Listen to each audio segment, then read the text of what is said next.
Alors, tu dois comprendre une chose, c'est très important, d'accord? C'est très très importante. Surtout quand tu es importateur en Chine ou n'importe où tu dois importer de la marchandise.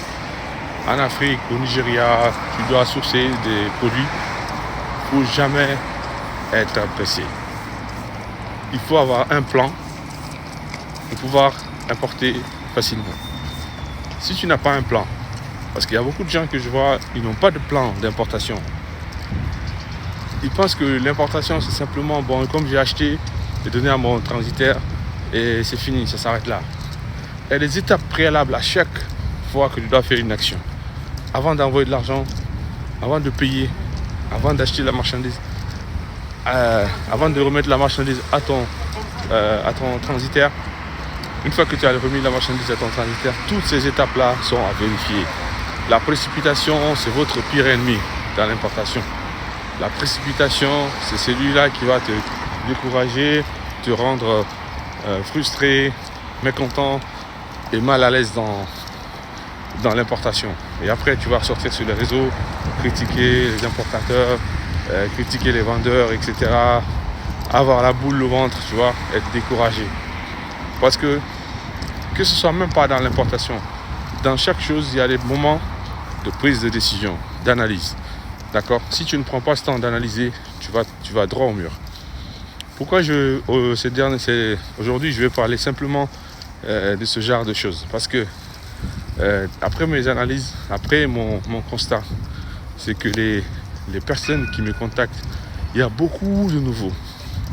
Et parfois même des anciens clients ou des gens qui ont l'habitude d'acheter, bon, qui ne sont pas, disons, totalement, pressés, mais qui ont besoin d'avoir une bonne compréhension de leur projet. Supposons que toi tu achètes des machines. On a des clients qui achètent des machines agricoles ou des machines de tout genre.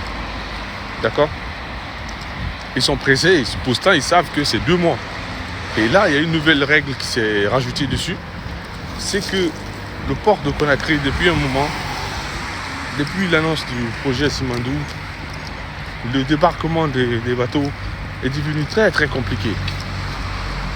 Nous, on a par exemple une marchandise qui a fait plus de 5 mois jusqu'à présent qu'elle n'est pas sortie. 5 mois, pour vous dire. On a d'autres marchandises qui sont arrivées. Le conteneur, on a pu le débarquer, mais il y a un des conteneurs, jusqu'à présent, on n'a pas pu le sortir. Pour vous dire, le bateau, il a dû faire des deux tours. C'est-à-dire qu'à chaque fois, il vient, pas de possibilité de débarquer. Il repart, il va dans un autre port, il revient. Pas de possibilité. Il y a beaucoup de marchandises, on n'est pas les seuls. Donc ce sont des facteurs comme ça qu'il faut analyser. Surtout quand vous êtes avec un transitaire ou bien vous êtes dans un pays. Vous ne devez pas simplement rester dans votre petit WhatsApp et ne pas aller fouiller ce qui se passe dans votre pays, les réalités de votre pays. D'accord? Que votre pays ait un port de débarquement ou pas, vous devez analyser tous ces facteurs-là tout le temps. Par exemple, même si on vous dit c'est 2 mois, ayez toujours un flottement. Disons moi, je vais 2 semaines. Je vais racheter 2 semaines sur mon temps, ou bien 1 mois si c'est par bateau, comme ça, que ma marchandise arrive à peu intense ce qu'on m'a dit, ou avant, je suis toujours prêt. Je ne me mets pas de pression. En attendant, je travaille ma stratégie. Si c'est pour de la revente, je travaille mon marketing derrière. Je vends les produits qui sont là. Et si vous commencez le business, par exemple, c'est votre première fois, vous ne vous pressez pas. Vous préparez votre plan, vous éduquez les gens par rapport à votre business. Par exemple, toi, tu veux importer des produits cosmétiques, d'accord? Pour, disons, skincare, pour les filles ou bien pour les garçons. Parce que je vois qu'il y a beaucoup de garçons aussi qui refusent de lancer dans ce business. Pourtant, il y a beaucoup d'argent dedans, les gars. Les hommes, on a besoin de, tu vois, des fois, on a des boutons, on a des taches, on a des choses qu'il faut, tu vois.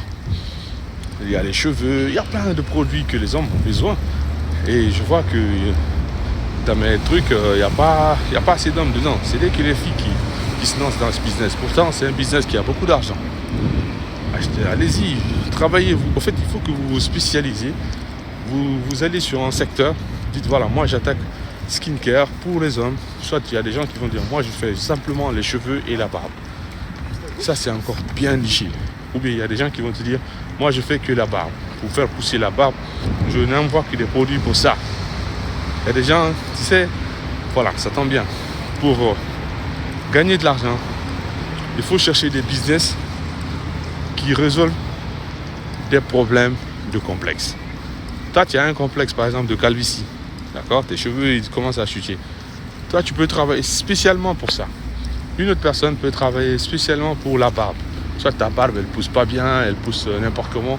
D'accord? Il y a quelqu'un qui peut importer des produits pour ce genre. Ou bien pour le visage, tu as besoin d'avoir un joli visage sans taches. Ou bien pour lutter contre les boutons. C'est ça qu'il faut faire. D'accord? Tu dois chercher à résoudre des problèmes, d'accord? Et c'est le meilleur des business. Il y a par exemple des filles qui ont besoin d'avoir les seins remonter les seins ou les fesses, je sais pas moi, elle veut avoir des formes, elle veut prendre une taille, ou elle veut perdre du poids, tu vois, tu veux perdre du poids, tu veux prendre du poids. Donc ce sont les business là qui marchent. Et souvent, quand tu te lances dedans, ne commence pas avec tous les secteurs. Tu ne vas pas être assez efficace. Pourquoi je veux dire que tu ne vas pas être assez efficace? Parce que tu ne vas pas bien maîtriser le domaine. Tu vas être là, petit expert de tout et de rien. Si tu prends le temps d'importer que des marchandises d'un seul domaine, par exemple, tu es un homme, tu achètes des produits pour faire pousser la barbe et les cheveux, d'accord? Et ou bien le visage, tu restes sur une zone. Tu ne vas pas partout. Tu vas maîtriser très bien ce domaine-là, que quand quelqu'un va te parler, tu vas savoir tout de suite qu'est-ce qu'il lui faut et qu'est-ce que tu peux le faire, qu'est-ce que tu peux le conseiller. Et parfois, ce n'est pas des produits, c'est simplement lui dire, écoute, moi, j'ai pas ta solution, va voir un médecin, il va te trouver la solution. Ou bien d'abord, va faire des analyses, ensuite tu viendras en complément prendre ces produits-là. C'est comme ça, on réfléchit. N'oubliez pas de liker et de vous abonner. Je vous laisse avec cette belle vue.